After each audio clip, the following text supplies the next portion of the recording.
2021년 세 번째 주일 예배 설교입니다. 오늘 본문 말씀은 사도행전 20장 17절에서 24절을 상고합니다. 사도 바울의 모습 속에서 오늘 꼭 우리가 새기고 배워야 될 좋은 자세가 있습니다. 섬김의 자세입니다. 우리 예수님께서 인자에 온 것은 섬김을 받으려 함이 아니요 도리어 섬기려 하고 자기 목숨을 많은 사람들의 대속물로 주려 함이니라. 우리 광성교회 가족들이 이제 성숙한 교회 일꾼들이 되셨으므로 거기에 맞는 그 신앙의 자세에 맞는 좋은 자세들을 성경을 통하여 배우고 새기고 기도해야 되겠습니다. 그래서 사도행전 20장 17절에서 24절 말씀을 근거로 해서 모든 겸손과 눈물로 주님을 섬기자. 사람 섬기기에는 아직 부족한 부분이 많이 남아 있으니까 우선 주님 사랑하는 일을 훈련해야 됩니다. 남편을 섬기는 일이 불완전하기 때문에 아직 남편이 돌아오지 않을 수도 있는 거죠. 자녀들에게 보여지는 내 모습이 불완전하기 때문에 엄마나 아버지의 신앙으로 아직 돌아오지 않는 경우도 있을 수 있습니다. 그래서 우리는 과거에 아직 버리지 못한 타고난 여러 가지 나쁜 성품과 기질들을 다듬어서 모든 겸손과 눈물로 먼저 주님을 섬기는 훈련이 필요합니다.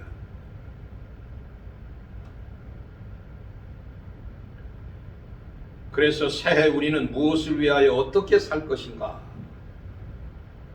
를 생각합니다.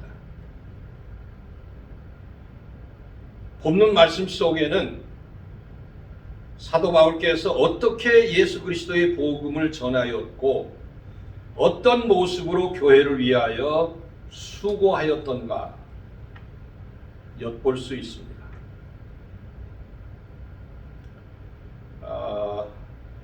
오늘 20장 17절 이하 24절 이전에 19절부터 20절에 이르는 19장에서 20장에 이르는 그 사도행전의 사도들의 그 아시아와 마케도니아 반도의 여러 도시들을 방문하는 그 전도자들의 그 피땀 흘리는 그야말로 싸움의 현장이 자세히 나오고 있는데요. 이런 것들을 정리해서 마케도니아 반도와 소아시아의 교회들이 아가야, 고린도 쪽에 있는 남쪽 부분을 아가야 반도라고 그랬으니까요. 그 당시에 로마 그 행정구역상. 그러니까 마케도니아 반도와 알렉산더 대왕의 고향, 알렉산더 대왕의 모국이 마케도니아 제국이었거든요. 그 이하 남쪽에 있는 여러 섬들과 지역을 아테네를 포함해서 아카야 반도라고 그랬습니다.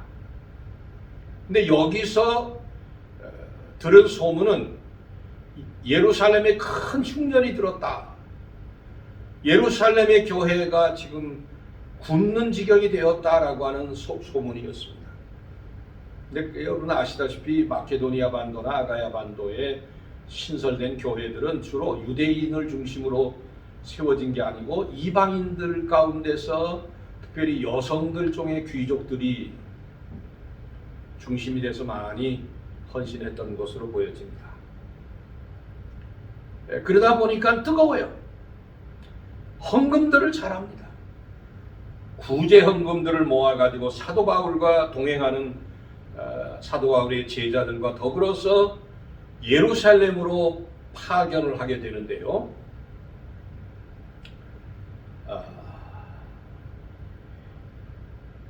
그때 시기적으로 봐서 오순절이 곧 닥칠 것으로 그 여행 기간 동안 육지로 돌아가지 않고 시리아 쪽으로 돌아서 육지로 가지 않는 한 빨리 배로 가게 되면은 오순절 전에 예루살렘에 도착해서 사방에서 모여온 성도들과 함께 지금 이방 사람들, 거대한 마케도니아 반도, 아가야 반도의 이방인들 교회가 사랑으로 모금한 이 구제 헌금을 나누어서 유대인 교회와 이방인 교회 사이가 이제 하나 되었다.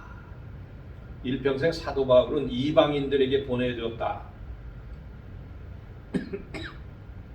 죄송합니다. 그래서 사도 바울의 자나 깨나 늘 마음속에 품고 있었던 것은 이방의 전도자가 된다는 거예요.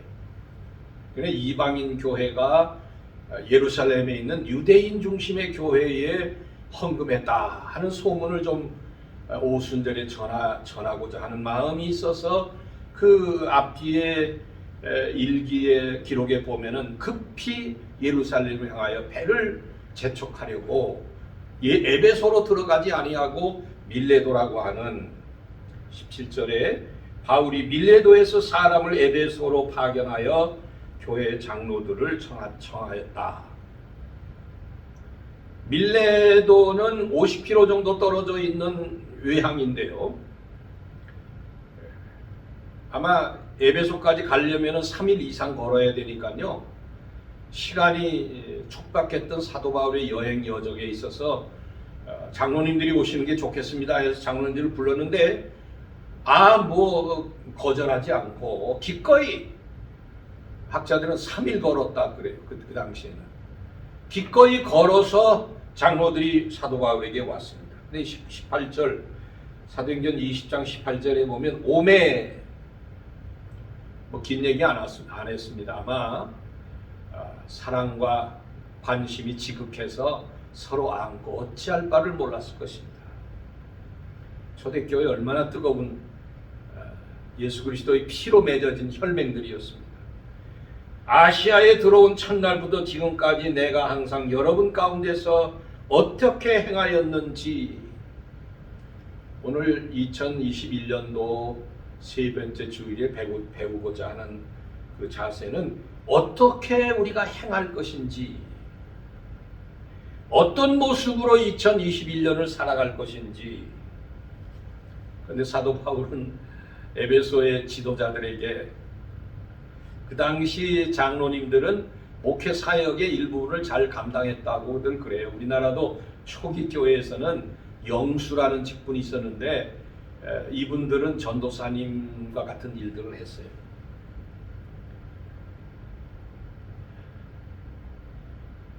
그런데 이 지도자들에게 소아시아의 막대한 사명을 짊어지어야 되는데 긴 얘기 할 거 없어요.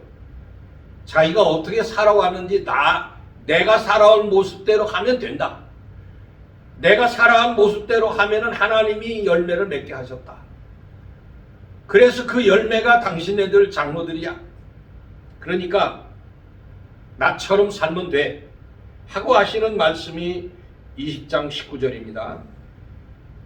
곧 바로 모든 겸손과 눈물이며 유대인의 관계로 말미암아 당한 시험을 참고 주를 섬긴 것.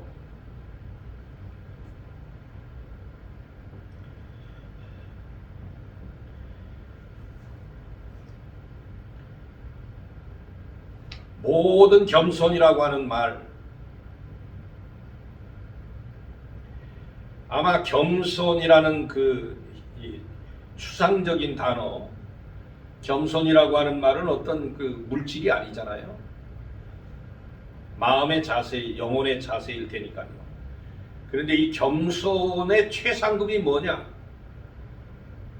낮아질 수 있는 모든 방법을 다하여 할 수 있는 모든 정성을 기울여서 낮아지고 낮아지고 또 낮아지는 것이 모든 겸손이었다. 그래야만 거친 이방인들에게 접근할 수 있었다는 얘기죠. 우상 숭배하는 내노라 하는 경제인들, 사회적으로 내노라 하는 그런 당당한 사람들에게 내가 예수 그리스도의 복음을 전하기 위해서 하나님께 구하고 몸부림쳤던 내 삶의 자세는 모든 겸손을 동원하는 것이었다.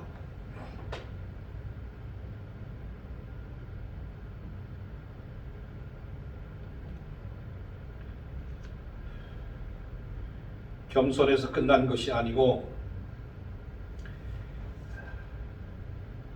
눈물로써, 겸손과 눈물,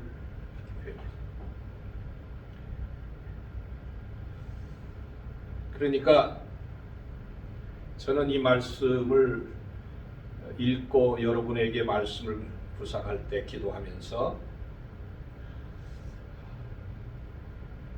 복음은 눈물의 복음이다. 여러분 따라해 보시죠. 복음은 눈물의 복음이다. 눈물로 씨앗이 되었고, 눈물로 뿌려지고, 눈물로 자라게 하고, 눈물로 키워낸다. 눈물이 사람의 육신을 위하여 음식이 양식이 됐듯이 눈물은 신앙의 양식이다.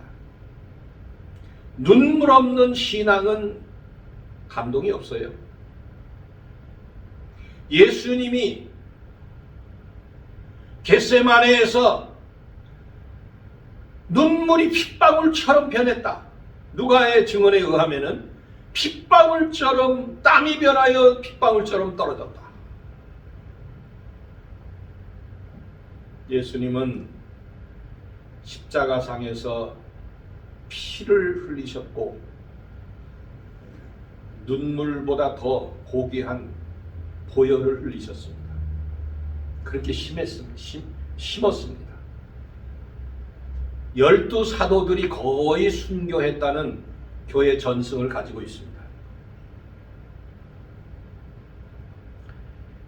3일 동안 걸어와야 되는 에베소와 밀레도 사이의 이 거리를 단숨에 달려온 교회 지도자들이 반가워서 사도 바울을 안고 대화를 나눌 때에 앞뒤 긴 얘기할 것 없이 나는 아시아에 도착한 이후에 여러분과 만난 첫날 이후에 오늘까지 모든 겸손과 눈물로 여러분을 섬겨서 예수 그리스도의 복음에 대한 이해를 깊게 하고 이 복음이 여러분에게 하나님의 구원을 가져오는 감격스러운 능력이 되시도록 하나님께 기도했습니다.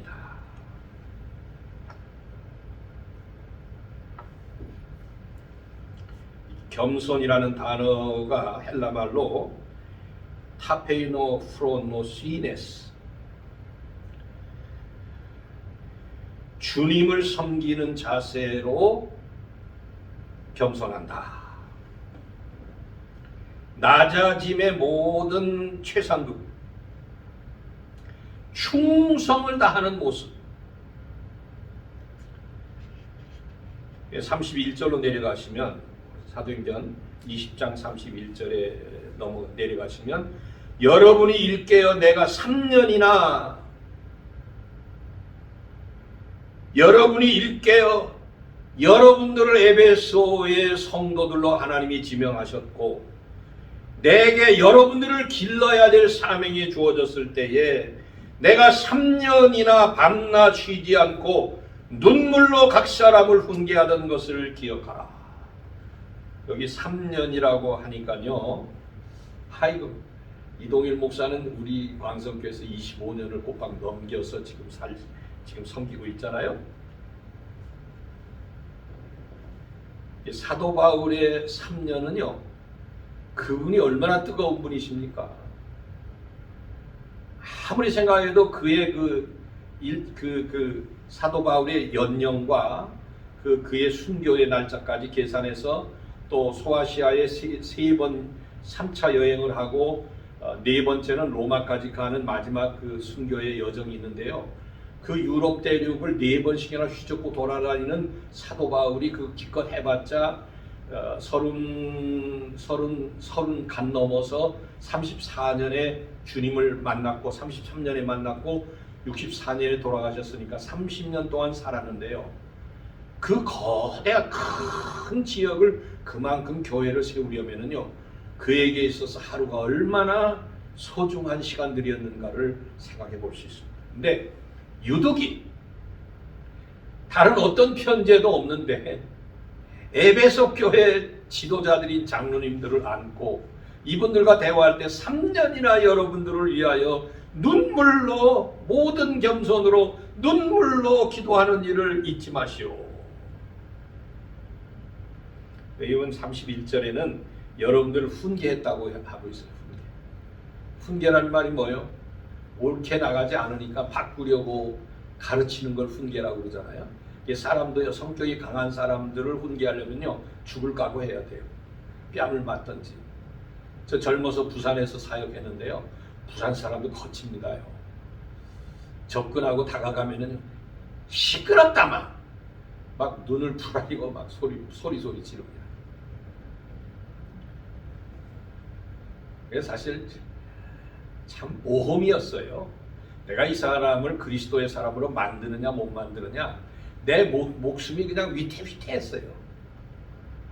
그때 그 순간 잊지 못해요. 근데 그렇게 3년 동안 에베소에서 이렇게 교회를 양육해서 장로들, 목회자들을 이렇게 양성을 할 수 있었던 것은 3년 동안 난 눈물을 하나님 엉엉엉엉 울어가면서 이 거친 이방인들 가운데 내노라 교만하고 헬라 철학이 꽃 피었던 에베소에 대한 그 도시 연구에 보면은요, 알렉산더 대왕이 최초의 아시아를 정복할 때 에베소를 통합했다고 돼 있어요. 그 말은 무슨 뜻이냐? 헬레니즘의 원조, 헬레니즘의 시조인 알렉산더가 에베소 도시에 스쳐 지나갔다는 얘기죠. 우리나라도 옛날에 뭐 대통령들이 지나간 곳에는 비문을 세우고 무슨 탑들을 세우고 그래요. 백두산에 갔더니 등소평에 아주 휘어 갈긴 그 백두산 이름 명패가 돌로 새겨져 있습니다. 사랑하는 광성교회 가족 여러분, 모든 겸손과 눈물로 한 영혼이라도 구원하고자 하는 구원받는 순서는요, 남편, 아들, 딸 이렇게 가지 않아요. 제 경험으로 봐서는 먼 데 있는 친척부터 구원에 이릅니다. 내가 이 사람은 될 것이다 라고 했던 사람들은 제일 끄트머리에 돼요. 이 때문에 여러분, 남편과 아들, 딸들이 하나님께 바로 서기를 바라면 여러분들이 싫어하는 사람들, 여러분들하고 성격이 안 맞는 사람들, 전혀 이게 뭐 서로 대화의 접촉이 불가능한 사람들을 찾아서 깜짝 놀라게 해야 돼요. 모든 겸손과 눈물을 보이면 이 사람 나한테 아무 이해관계도 없는데 나한테 왜 이러나?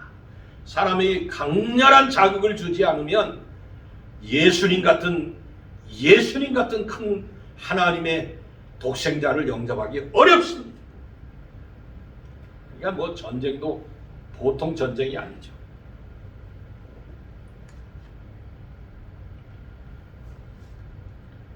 히브리서 5장 7절에 보시면 복음을 심으신, 복음 자체이신 하나님의 아들도 그는 육체에 계실 때에 자기를 죽음에서 능히 구원하실 이에게 심한 통곡과 눈물로 간구와 소원을 올렸고, 이제까지 이동일 목사 살아온 생애는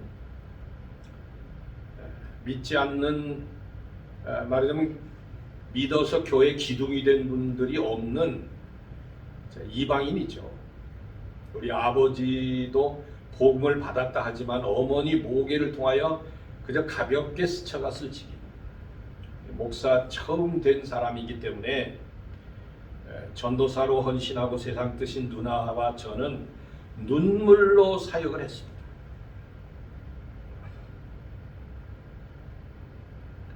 생개척만 3곳을 했어요. 요즘 동창들이 말이죠. 야, 이 목사 어떻게 개척을 하냐? 어떻게 개척을 어떻게 했냐? 저 어디 영등포의 그 시흥교회라는 곳에서 강사를 옛날에 초청을 받았는데 개척교회의 어떤 전략에 대해서 강의해달라고 한번 강의를 초청받은 적이 있어요. 그러니까 소문이 나기를, 후배들에게 소문 나기를, 개척교회는 이동일 목사가 명수다 그랬던 거예요 그 당시에. 근데 내가 할래서 했습니까? 하나님이 내게 주신, 내게 부으신 성령의 역사는 바로 이방인들에게 복음을 전하는 것이 제 일생의 사명이었어요. 우리 광성교회 가족 대부분이 안 믿는 집안에서 믿게 된 분들이고 지금 권사님들, 장로님까지 되신 분이 많고요. 우리 교회는 전부 그야말로 신앙의 그 뼈대로 볼 때는 스스로 일어난 사람들이, 스스로 일어난 분들. 예수님이 심한 통곡과 눈물로 간구와 소원을 들으시는 분에게 올리셨고 경건하심으로 말미암아 들으심을 얻었느니라. 하나님의 독생하신 예수님께서 아들이시면서도 받으신 고난으로 순종을 배워서 온전하게 되셨은즉 자기에게 순종하는 모든 자에게 영원한 구원의 근원이 되시고, 순종하려면 겸손해야 되고 참 순종하고 충성하려면 눈물이 따라야 됩니다. 사도 바울이 눈물을 언급하는 것이 몇 곳 있어요. 고린도후서 2장 4절에 보면 내가 마음에 큰 눌림과 걱정이 있어서 고린도 교회에 편지하실 때에 마음이 마귀에 의해서 꽉 눌렸어요. 무슨 마귀요? 고린도의 그 더러운 그 나쁜 놈들, 그 음란한 놈들, 당파 싸움하는 놈들, 유대인들 그 교리로 찌든 인간들, 이 큰 눌림이 악마들이 누르고 있었다는 거예요. 그래서 심적으로 걱정이 되어 많은 눈물로 너희에게 섰다. 학자들이 의하면 고린도에 적어도 사도 바울이 4번 이상 편지를 쓰셨다 그래요. 빌립보서 3장 18절에 보시면 내가 여러 번 너희에게 말하였거니와 이제도 눈물로 흘리며 말하노니, 빌립보 교회는 모범적인 교회인데도 불구하고 루디아라고 하는 충성된 여종이 앞장서서 거금을 헌금해가지고 교회를 세웠던 이런 충성된 일꾼들이 있음에도 불구하고 편지를 쓸 때마다 눈물을 흘리며 말하노니 그랬습니다요. 우스갯소리 하나 할까요? 임영웅이라는 요새 노래 무슨 우리나라 노래 있잖아요. 그 노래 가요인가요? 근데 그 편지 가운데 그 노래 제목 중에 보랏빛 편지라는 게 있는데 눈물로서 써내려간 일기장행, 연인을 그리워하며 편지를 쓰는데 온통 일기장에 눈물이 범벅이 돼가지고 정신이 없이 그렇게 연애 편지 썼다는 얘기인데 어떻게 딱 들어맞네요. 에베소는 당대 소아시아의 수도 도시였습니다. 그 당시 인구가 25만이라고 학자들은 말하는데요. 오늘날도 거기 가보시면은 2만 5천 명이 한순간에 들어갈 수 있는 깨지지 않은 아주 원형경기장의 돌로 쫙 원형이 돼 있어요. 스피커 시설이 없는, 전기 시설이 없던 당시에도요, 중앙 강단에 딱 서가지고 말을 하면 구석구석 2만 5천 명이 다 들었다는 얘기 아니에요? 도시가 25만 명이면 2만 5천 명이 들어가면 10분의 1이 그냥 그 자리에 다 들어갈 수 있었으니 헬레니즘이 꽃핀 문명의 도시.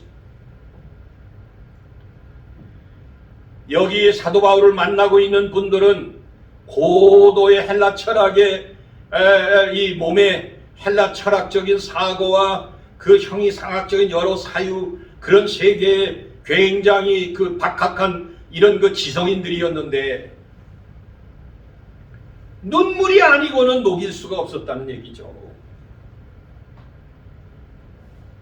또 사도 바울은 그 이하에 기절했어요. 유대인의 관계로 말미암아 당한 시험을 참고 주를 섬겼다. 같이 해봐요. 관계를 참고. 관계라는 말은 관계는 간사한 계획이라는 말로 번역이 되는데, 제가 많이 생각해 보니까요, 인간에게 고통을 주는 가장 큰 고통은 지혜 플러스 종교신념. 그래서 고도의 지성인들, 헬라 철학에 물든 유대인들이 유대 종교신념으로 목숨 걸고 사도 바울의 예수 복음을 막으려 했다고 하는 관계의 요시다. 우리나라도 이단이 발생하면 목숨 걸고 막아야 됩니다. 이건 뭐 종교 플러스 이성, 인간이 가질 수 있는 최고의 무장이 이성이라고 한다면, 합리성이라고 한다면, 여기에 종교적인 신념이 결합되면은 깨지지 않는 목숨을 거는 이런 무시무시한 싸움이 있는 거예요. 그래서 유대인들이 사도 바울을 많이 괴롭혔습니다.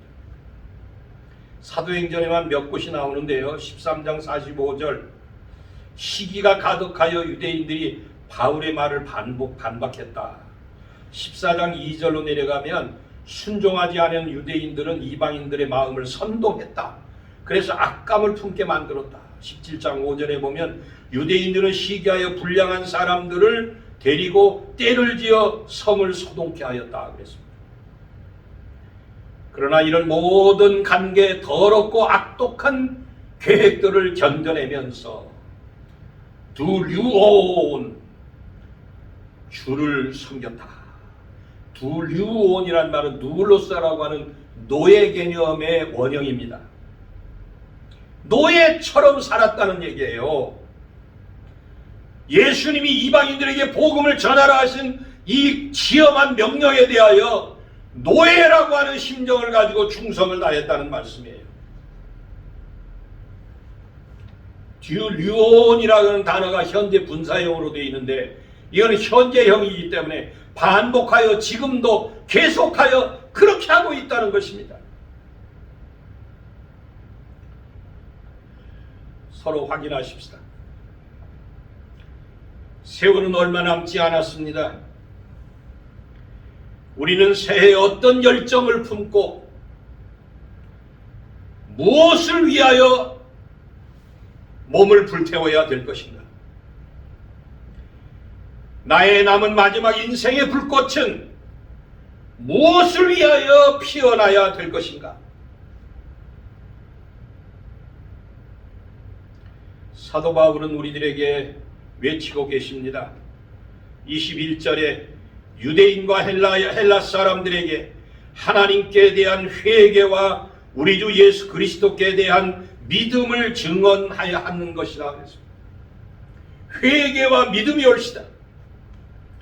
회개는 과거와의 결별을 말하는 것이고, 믿음은 새로운 세계로 이끄시는 하나님 예수 그리스도에게 따르고 순종하는 조음되는 삶을 말하는 것이옵니다. 나는 지금 성령에 매여 21절, 22절입니다. 예루살렘으로 간다. 나 지금 성령이 나 데리고 예루살렘 가시는 길이야. 예루살렘에 가시는 길이야. 오직 성령께서 여러 곳에서 내게 예언의 말씀을 주셨는데, 예루살렘에 가봤자 결박과 환난만 기다린다고 예언이 나왔다. 너 예루살렘 가면 두들겨 맞고 쇠사슬에 묶여서 감옥에 쳐넣을 거야. 성령 받은 사람들이 그렇게 사도 바울에게 예언해 주었다는 얘기입니다. 그러나 여러분 24절 마지막 절입니다. 내가 달려갈 길과 주 예수께 받은 사명 곧 하나님의 은혜의 복음을 증언하는 일을 마치려 하면은 나의 생명조차 조금도 귀한 것으로 여기지 아니하노라. 우리 광성교회 가족 여러분, 이제는 어린이들이 아닙니다. 이제는 최후의 인생의 전쟁을 시작해야 될 때입니다. 부디 2021년이 사도 바울을 담는 모든 겸손과 눈물로 회개와 믿음을 전하는 한 해가 되시기를 예수 그리스도의 이름으로 축복합니다. 아멘.